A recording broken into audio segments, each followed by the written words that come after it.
আসসালামু আলাইকুম। কাম ঠাম কিন্তু সব গুছ করে আলাইছি, গরু বাছুর ছাগল সব কিন্তু নদী পার করলাম। এখন খালি ডন যা ছিল ডনটাকে কিন্তু পার করে দিলাম। এখন খালি রওনা দিমু ঢাকার উদ্দেশ্যে। ঢাকার টিকিট পাইনি, টিকিট এখনো কাটিনি, টিকিট পাবো কিনা আল্লাহ জানি। আর নদীর পানি যা বাত আছে এখানে কিন্তু এখন ভিজা যা নাকবো। আর গোলঘর কিন্তু এখন ফাঁকা থাকবো 4-5 দিন। গোলঘরে কিন্তু মাটি দিছি, সব কিন্তু কমপ্লিট করছি। 4-5 দিন আমাদের তোর বাড়ি ফাঁকা থাকবো, দরজাটা নাগাই দিমু। আর এই ঘরে কিন্তু সব কাম হুমরা এলাইছি।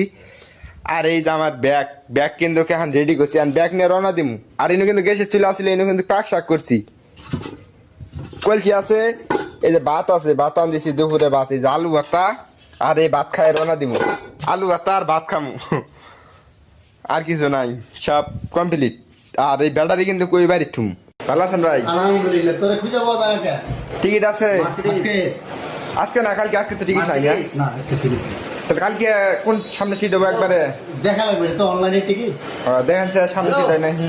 আমি কিন্তু কালকে ঢাকা যাইতেছি, তা হলো যে হগে স্পেশাল গাড়ি, এসি আছে নন এসিও আছে। আচ্ছা ভাই, এসি দেখো তো আর নন এসি দেখো তো। এসি 1300 টাকা। 1300 আর নন এসি 850। সামনে সিট হবো নন এসিটা? দেখা লাগবে সামনে আলাদা তো নাই, দেখা লাগবে অনলাইনে টিকিট দেখা লাগবে। তাহলে আমি নন এসি দিয়ে দিতাম, সামনে সিট দিকে যাই। যেটা কালকে যাবো, কালকে কি বার? শুক্রবার। আচ্ছা দেখেন, হ্যাঁ এই যে এটা কাটলাম, মানে এক সিট পিছনে। এই টিকিটটা কালকে যাম নাকি? হক স্পেশাল পরিবহন।